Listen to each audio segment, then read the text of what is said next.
We'll start from the macroeconomic as we look into the galactic year. So we have what we call the multi-generational outlook. So for multi-generational outlook that will last for a very long time, we can see that right now on the current cycle, the multi-generational energy is fire. So therefore, it's fire with a hexagram of the cauldron, which is hexagram number 50. Therefore, that will be where the overall galactic, the galactic year as it is. Here we look into annual luck pillar, which is every year that changes. Then we look into the period luck cycle that lasts for 20 years apiece. And therefore, I'm sure all of us would know that we're moving towards period 9. Then we'll come into the country outlook, where the hexagram for Malaysia will be hexagram number 55. Therefore, that's which is abundance. Very good. Then, of course, to your luck pillar, as you look into the year of Jepchon, together with how it affects your natal.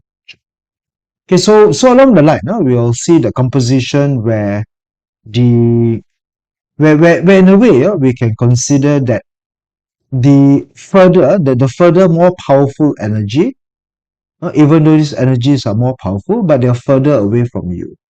Similar to, let's say, in a country, the prime minister or the president will be, well, in a way, the most powerful person in the country, but that person is distant from you. And so what affects your life immediately will be your loved ones, your boss. So maybe you can say that your boss may play a more influential effect than the prime minister of the country. But then, of course, when we look into policy changes, then that will be the effect likewise. Okay, so now as we go along, let's just move along to begin with multi-generational outlook, global outlook. I'll be very quick here because these are materials that I tend to repeat. I will repeat the same thing for a long time. Okay, so here we consider that from Shaoyong, the book that was written during the Northern Song Dynasty. In this book, in this book of Huangqi, Jingxi, which is, I think I pronounced it very wrongly. Be then, of course, that one cycle would be 12 meetings. One meeting is about 30 cycles, and one cycle is 12 life, and one life is 30 years, and 1 year, of course, is 12 months. Therefore, as we go along, this current meeting that we have, this current peak that we have, will end in the year 2043, which is way too long than our lifetime. So we can say that the galactic energy for the time being is your hexagram number 50, the quadrant, and the energy here is the horse. So you are on the horse. Okay, so therefore here we start off with looking to the fire to be the galactic over this period. All right. So for maybe that's why rainwater people are richer this cycle, because to the horse, to the fire, fire is the wealth for water people, isn't it? So maybe you find that right now in this cycle benefits the rainwater people a lot.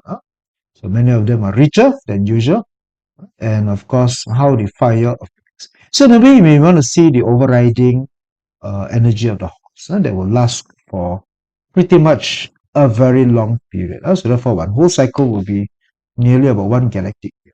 All right, as we move along now, we come on into something closer, which is then the long period of 180 years. So for 180 years, a cycle that lasts, we are now coming to the tail end of this 180 cycle. And so what does each cycle represent? Well, in a way, can anybody remember or anybody recall what would be the significant change at the start of our cycle, of this 180-year cycle that we are currently in? Anybody remember what were the introduction, what were the change way back into 1860? Well, if you want to Google, in my opinion, the most world-changing, the most game-changing was the introduction of electricity. And so when Thomas Edison built his first electric power station in that first period, and so with electricity came the Industrial Revolution 2.0. That means we move away from steam engine, steam locomotive, coal-fired, to electricity.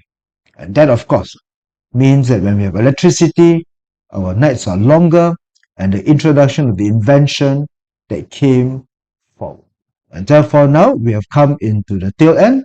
And so, in the next 20 years, the 20 years will be marked by newer technology that once again will change the world that we know. And so that will be the beginning of our period 9. So next year, 2024, the effects have been already seen. Effects have been seen. All right, so here as we look into the flying stars, as also to look into the period 9 and also the annual flying luck pillar of period 3 that is in the year. So basically, period 9 is the entire 20 years cycle, but period 3 will be the year 2020. So the year 2024 will be marked by period 3. Okay, if you look into the original H2 formation, 9 usually means 9 is marked by metal. So metal, 4 and 9 are metal. And usually metal means war, fight, violence. And as it is. So as we look into the following meaning as we can, as it is.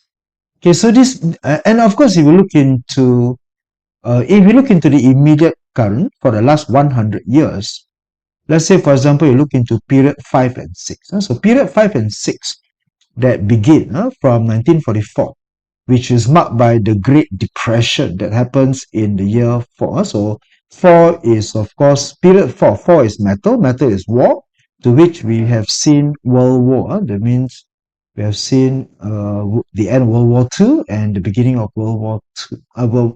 The end of World War I and the beginning of World War II. Yeah. And during this period, of course, way back into period 5, we'll see the interest rate. So this is interest rates were very low.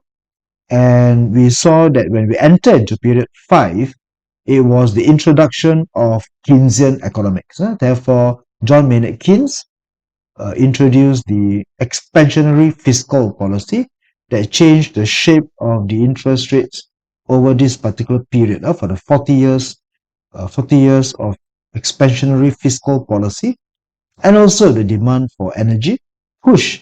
And here we see interest rate going up. So interest rates will go up due to the demand for rising oil prices.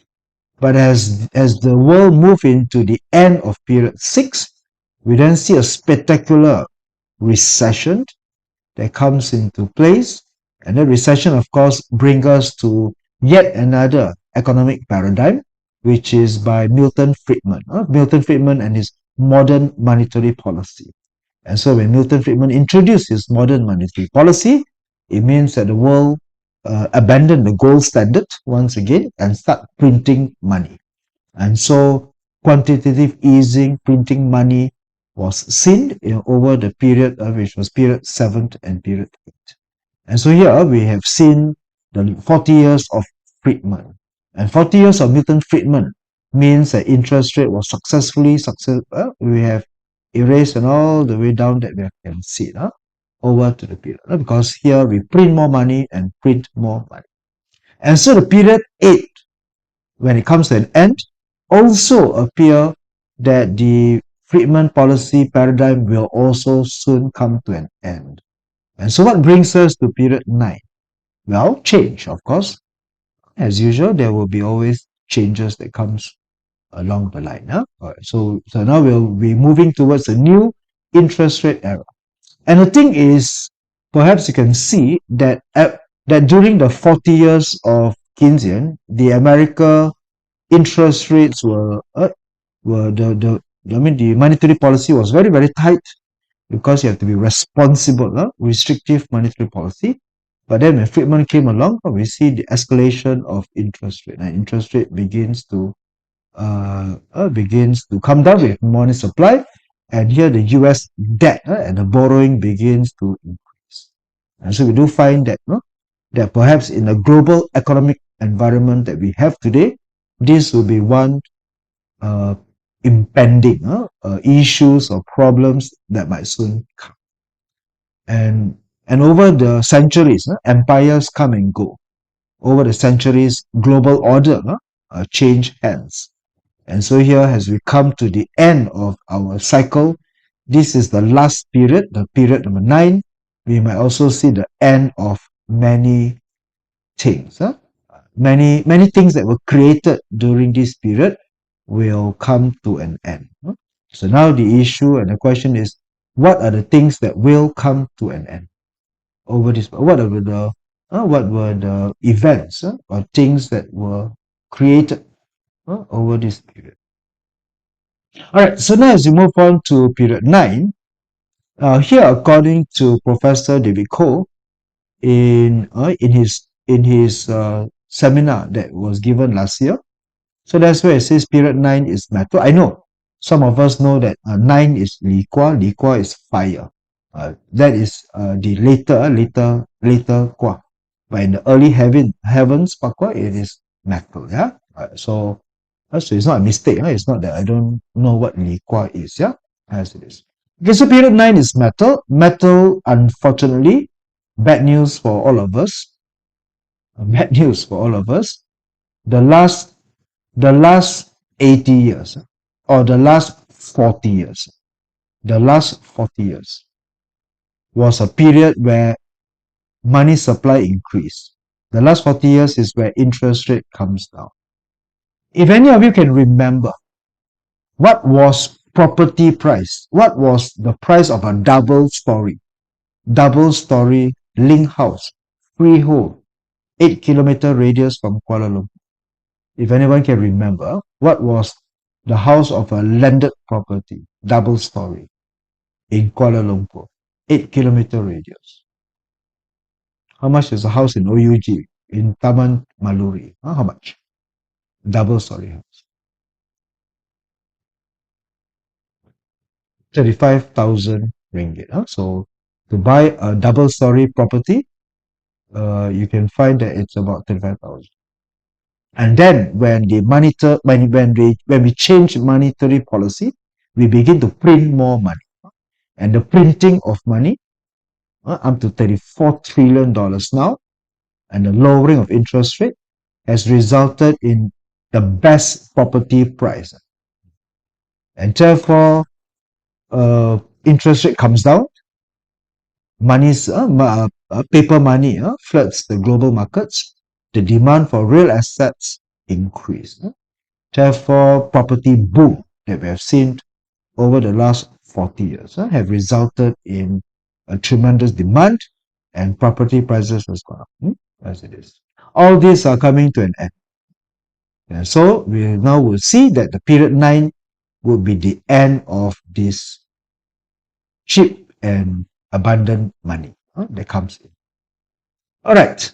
And so here period 9 will not be good news. You can say that for many of us, the children, the descendants of World War II, the descendants of the baby boomers of the 60s and 70s, this may be one of the better decades that we have lived. So here we have to be prepared for harder times. So the world order will be changing. Newer emerging sectors, according to Professor Cole, were the following. And as I was preparing for my material, it was a bit surprising to find that the Middle East and America will suffer badly. This was actually shared last year as well in Professor David Cole's seminar, and I also shared this with this. So we look into that for the next 20 years. The worst sector will be US. Problem sectors will be the North. And where are we? Where are we? Therefore, we might find ourselves maybe in a better position. So as we look into our particular region. All right. So as we come into period 9, we will see increasing military engagements. It's going to come. And if not careful, these military engagements will escalate even further. And so over the last 1 2 years, you begin to see the beginning of it, and perhaps things will not be so smooth anymore. So now let's take a look into this annual global outlook, which is period number 3. Now I want to share a bit about last year. So let me share, this is last year. So this was my material that I shared with CPA Australia last year. This was the year of the rabbit. As I shared this last year, of the Professor Cole's so-called seminar and the things that he shared. And then, of course, as we come into the quad, this will be period. So last year was period 4 or 2023. And then, of course, now when we look into the period, and according to Professor David Cole, of course, he'll consider that the focal point or the starting point, what is north and what is south. Anybody can put that on the chat if you can remember. See whether you can still remember your lessons during Ming's or not, if you were there. Of course, according to Professor David Cole's point of view, the focal point is because qi flows from top to down. As qi flows from top to down, and feng shui is the analysis of where the mountains lie. So normally this is where mountainous area comes to point. And so from Professor David Cole's point of view, Mount Everest. So Mount Everest represents the highest point on Earth. And so as we look into the energy descending, the chi descending, the focal point of what is north or east will start from this point. So this point is the focal point. So as we look into the focal point, then we expand out. We expand out the flying stars to all the points from it. So when we say south or north or east, we refer to the focal point from Mount Everest. Right, so therefore, need to know where we are from. That means our focal point is from the perspective of Mount Everest. And then from there, we carve out. Now, for those of us who know a little bit of feng shui, I'm sure many of you know more than that. What is the number which normally is inauspicious? Of all the flying star numbers, which one do we normally consider to be inauspicious? 2357. Okay, Jenny, thank you. And of course, 5 carries the understanding what we call the 5 yellow, isn't it? No? Because 5 is earth. And so normally we'll say all the 5 yellow is the negative star, the star to be worried about, calamity. Okay, so there we go. We can see where number 5 is, and of course also where number 5 is in terms of the month. So how do we interpret this? So we interpret this, number 1. We can then see that this is last year. Remember, this is for last year. So I'm just trying to share what was the number last year. And so here, number 1, last year was period 4. And so number 5 belongs to the northwest sector, I'll be a bit careful because normally in Chinese metaphysic, we normally put south because fire rises up and water drops down. So water comes down and fire goes up. So we normally put south above and north below. This will be the traditional layout for the directions somehow. Okay, so anyway, 5 will appear to be in northwest. And then, of course, we would then say that the first, so this is representing the first lunar month. So this is February. So February, March, April, May, June, July, August, January, February, February, March, April, May, June, July, August, September, October. Into this part. And of course, if it is a west, then 5 is in the month of October. All right, so in that case here, we only need to see the 5. So the way to read is, well, to keep it simple, if we know the negative elements, which 5 is one of them, So what Jenny said, 2, 3, 5, and 7. So therefore 5 is negative, and the month that is also negative is 5. So double 5, pretty bad, pretty bad into that part. And so the way to look at it is, of course, that normally spell out that if we look into north and northwest, so north and northwest. So north and northwest will have problems. So along the line, if we look into north and northwest, what are the problems that we may encounter when 5 and 5 hits into this particular direction? So that's where we can then see for ourselves the outlook, yeah, as it is. Okay, so if you know how to interpret or read this chart, I hope you can see how to read. Okay, so now let's come into this year. So this year,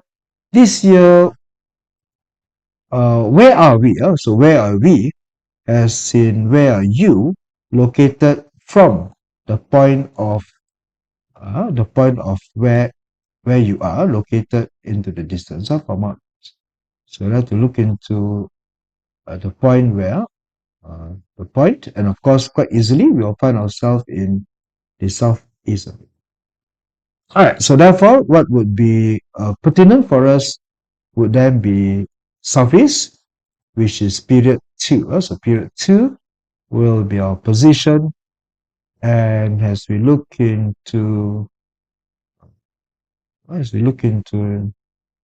we read the chart, they can find again where the months with the in a way positive and negative, if you like. What are the positive months and the negative months affecting the global region? Okay, so here I start off with the galactic.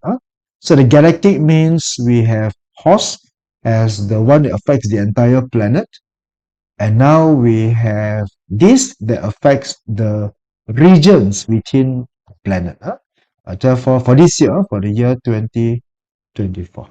And what is 2? What does 2 represents? 2 represents illnesses. 2 represents illnesses. 2 represents disease. And perhaps we may take note that there's a new strain in China, some kind of pneumonia that is also spreading. But of course, China, as usual, or as most countries would deny and not admitting anything. So one may find ourselves be a bit more cautious, especially when, in a way, it's like full yin. In a way, it also works very similar. You get a full yin. Then the double effects actually manifest itself further. Yeah, just how last year 5 and 5 comes into point. So this year we may find 5 and 5 in the west one more time. And the west coming up to again all the same. All right. So we have so we look into the 20-year luck cycle. Now we look into the sector annual cycle. How it can bring to it. Of course, here we will say that this is the entire southeast region, the entire country that will affect not just Malaysia, but our neighboring countries from Singapore, Indonesia, Thailand, all the same from the southeast location. Okay, so now let's move on to the next part as we now highlight. So here I bring it up. So I bring it up into the period 2 and then look into some of the outlook for the particular year here, and then we can see how we can then interpret. Okay, so as we explore that March will be 5, so we will expect March to be a negative month. Then we will find that some of these 2 June, number 2 is period number 2 is June, so June will be also pretty much negative, the same that comes in to the reading. And then we have 5 for December. Therefore, these are the 3 months which would tend to be negative or adverse for our now 1 month to be careful. Just like for this year, October should be a dangerous year for those located in north or west of the Himalayas, as it is. Okay, so these are what they call the neutral months and so on. Right. As we move along to this particular chart, then we'll come to the natal chart for the year. So now as we move on to the natal chart, again, this natal chart is printed or produced or plotted onto the birth time of the year. So this is also quite a common practice among some practitioners that we see doing this part. Yeah? And so the year will be charted on the 4th of February, and we have the month of the tiger moving to the year, to the day of the dog, to the dog, and we then see that we have the Keng Shen that comes into place as well. Right, so as we read along, we normally consider that the reading for the chart is where quarter one would be here, quarter two will be here, quarter three will be here, and quarter four will be. So what is usually a permanent fixture if you do this is the tiger. Because the chart will always be printed on the 4th of February or printed at the first solar day, the first based on the solar calendar, the farmer's calendar, on the first day of the new year. Therefore, it will always be a tiger on the month branch, always. And tiger, of course, on the month branch represents wood, wood, which represents the people, represents life, and it is a growth. Right? It's always a growth star for wood. And therefore, wood represents growth and is always a tiger month. Everything else can change, except that it's always a tiger month. And so in this context, we can then try to read again from the concept of the day master, how the chart's main characteristics feature. Then from there, we read along. Therefore, this is a practice of divinity by trying to take a measure how the year will be.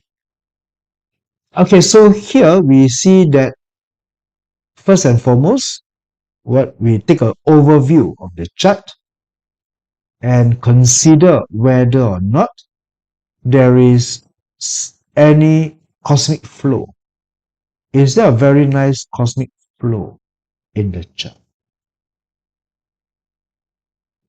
There's a bit of a cosmic flow, if you look at it. Wood produces what?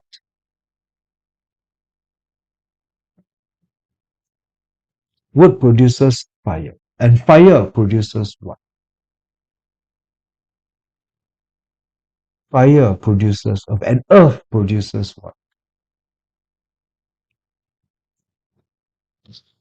Metal. So there is a cosmic flow, but not harmonious. Because a harmonious production is yin to yang and yang to yin. And here it's all yang. It's all yang. So the whole year is all yang, and there is still a productive cycle.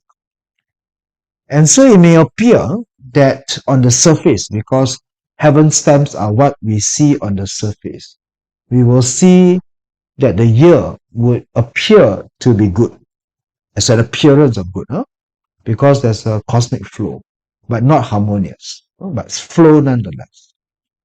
And so when it's not harmonious, it's not smooth, things don't go easily, it means that there is still some, it's all yang, all male. So you can see that the entire pillars are all male pillars. So volatility would be then stronger. All right, so we look into the, when we look into the branches, we can see actually two pairs of clash. And these are all big clashes involved. The first clash is obviously the dragon and the dog. So it's the clash between the dragon and the dog.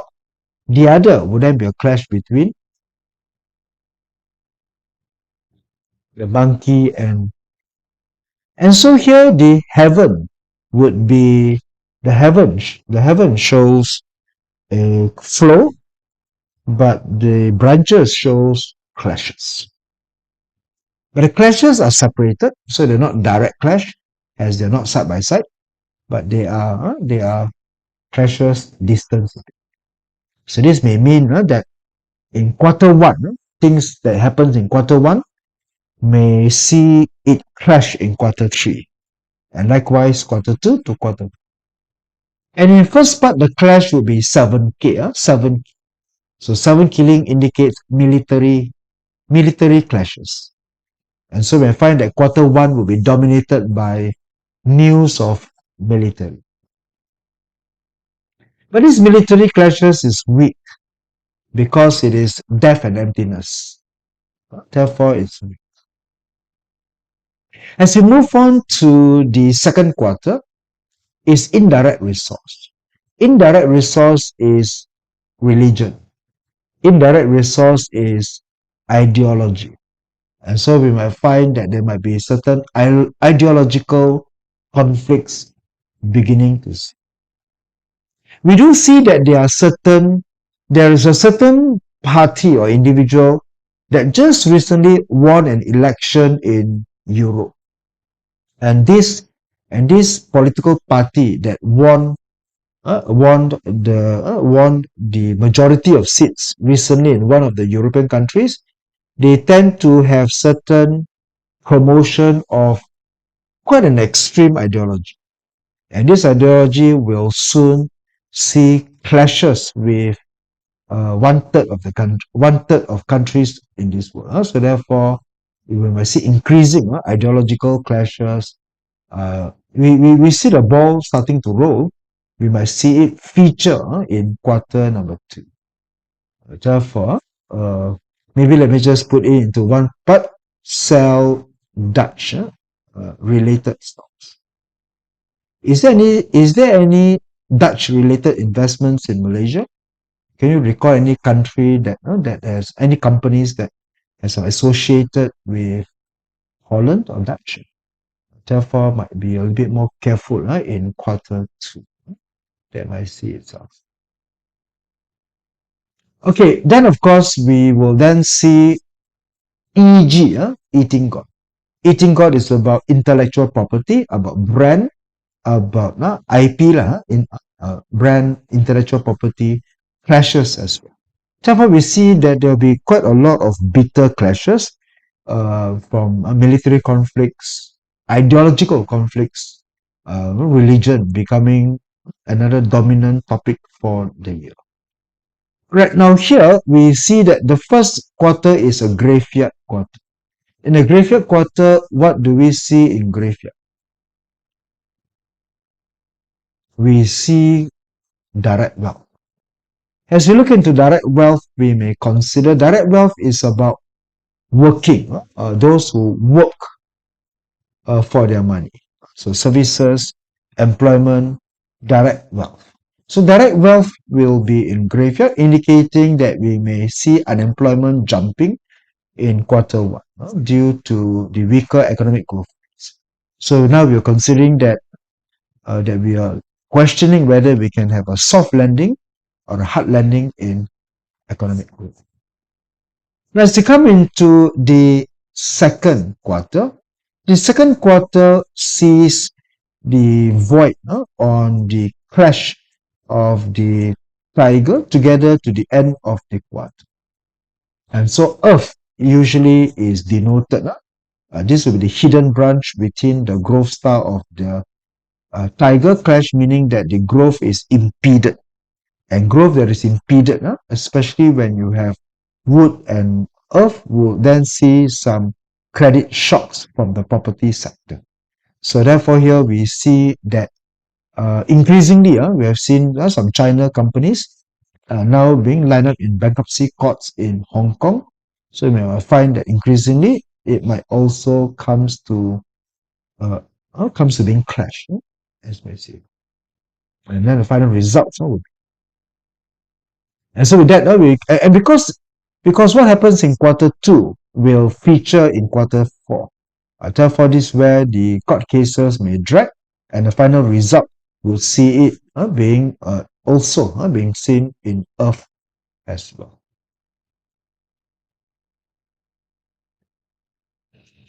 All right. As we move along, we can also expect to find the clash in quarter three affecting quarter one. So the quarter three will find again the eating god, the sorry, not eating god, but the indirect resource being featured, being featured uh, as an ideological clash, also result in quarter three.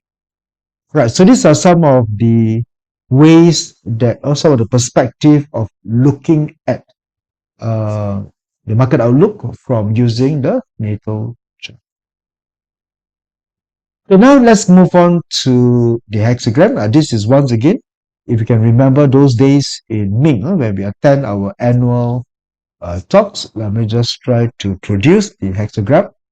Now, I wouldn't say that I'm the thing about I Ching, the thing about I Ching is that the poems and the statements are written in ancient Chinese that is very cryptic, and it is not easy for anyone to interpret, and therefore I will share with you the interpretation, but then of course it is always for you to also interpret yourself, or interpret the ancient poems from it.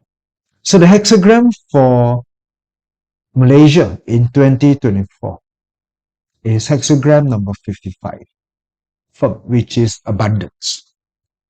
And so the immediate general outlook is positive. Feng means abundance. Feng is good luck. Feng is prosperity. And therefore, this year for Malaysia, the reading is about that. And what is above is the thunder, the Chen and what is below is the Li the fire. Therefore, this will be where lightning above, fire below. And lightning is about movements, fire is about clarity. Therefore, this will be where the reading is movement with clarity produces abundance. All right, so generally, the hexagram for Malaysia is favorable. It is positive. But now let's move on to analyze how this has an impact as we move along. And so as we look into each of the lines, now we look into each of the lines. By using the hexagram, the first line of the six lines, where the first line is expected to last for 2 months or thereabout. And therefore the first line has been read to be in proper order, and therefore it is clear, indicating that it is a positive outlook. Positive outlook. But here the positive outlook would say that it won't last long. Therefore, the positive upturn in January, February is only considered to be a tactical trading, a hit and run. Therefore, buy and sell within that month, trade short term. And perhaps we can say that the fund managers of today may be window dressing. They are reading the Federal Reserve is not going to increase interest rates further. They have mentioned so. And bond prices are starting to rise yet again. And so perhaps we may find that that if newer news appear and it doesn't show that we are going to have a hard landing, then January and February would be some rebound in the market and be positive. The reading in March and April would then turn dark. Therefore, we find that is why in February one would quickly sell. And so therefore, we will then expect to find that March and April. And March is usually where we have our reporting season. Companies begin to publish their unaudited annual reports.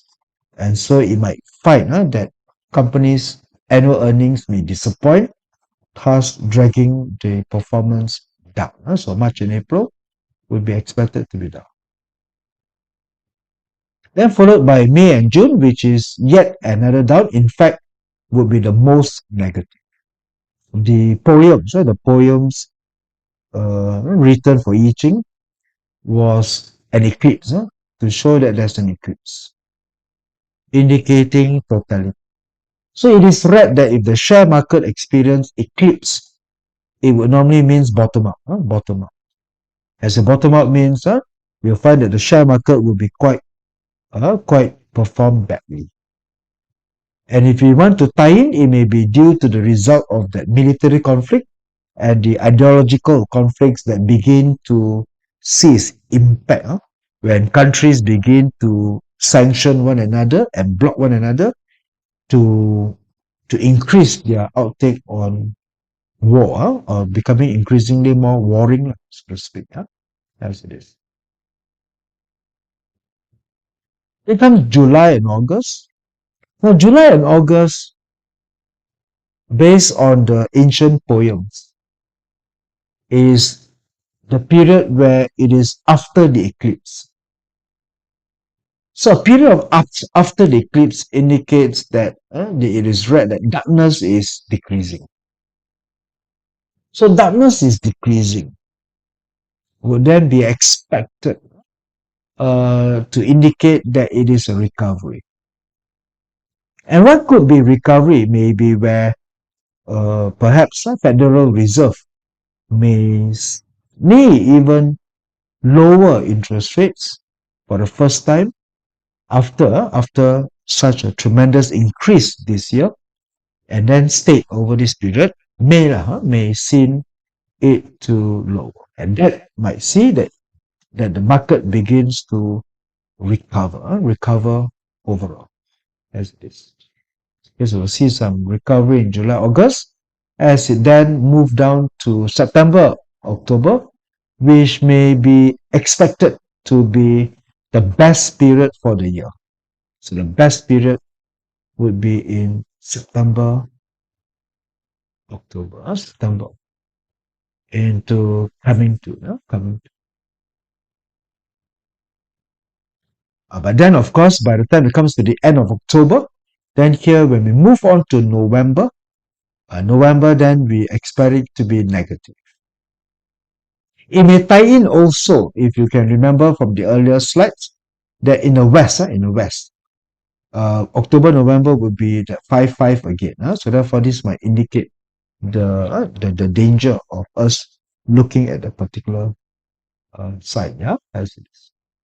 And so anyway, we will say that we would end the year with negative, and then the hexagram for the following year is actually quite bad. Therefore, we will expect that we are now entering into period 9, and every time we enter into a new period, there is always tendency for significant upsets in the market, and also the period of increasing military tensions around. Therefore, that's where we might find that for the hexagram, this is the hexagram that starts the period with a bang. So therefore, there's some we call abundance to come. So it means it's peak. That means it's come to the maximum that it can be. Yeah, so this would be a little bit of a but now we have your hexagram number 55. So what I did was just to look at hexagram number 55 as it is, But if you can remember, I introduced hexagram number 50, which is the quadrant, and this represents the long cycle.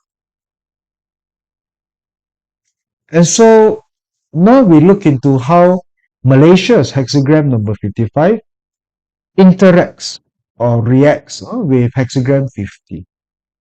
How the reaction comes in. And a reaction with the quadrant, that means hexagram 55 from together with hexagram 50, where the lines that have changed, are three lines. And so in the three lines that have changed, so what I have here now, I need to revise it. So this is the revision to the final outlook.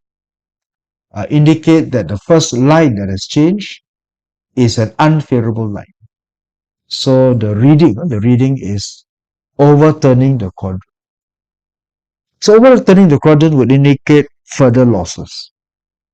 Therefore, the final reading may say that for the case of Malaysia, the January February would find that we may have that the overturning. Imagine that you're cooking a pot of food and suddenly the pot is overturned and everything is spilled. So a lot of wastages, and that shows that it has to get rid of losers and so on.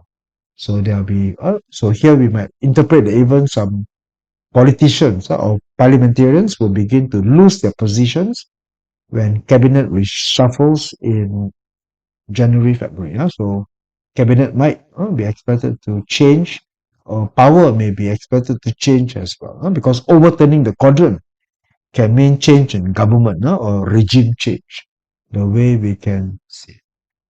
And then, of course, in Malaysia, we have a new sultan that is now becoming Agong, and the new sultan is quite vocal in his opinion, so that might add to that January, February changes. And then comes March and April, would be where the change is turned to something a little bit more positive. So it's more like you turn your pot upside down and throw away all the losses and losers. So now you start to fill up again, to fill up. So this will indicate that may neutralize the negative. And last, we can find that the last line, which will be expected to finish the year in November, December, the term seems to be positive. Therefore, the revision to the outlook seems to be a bit more neutral in this particular sense.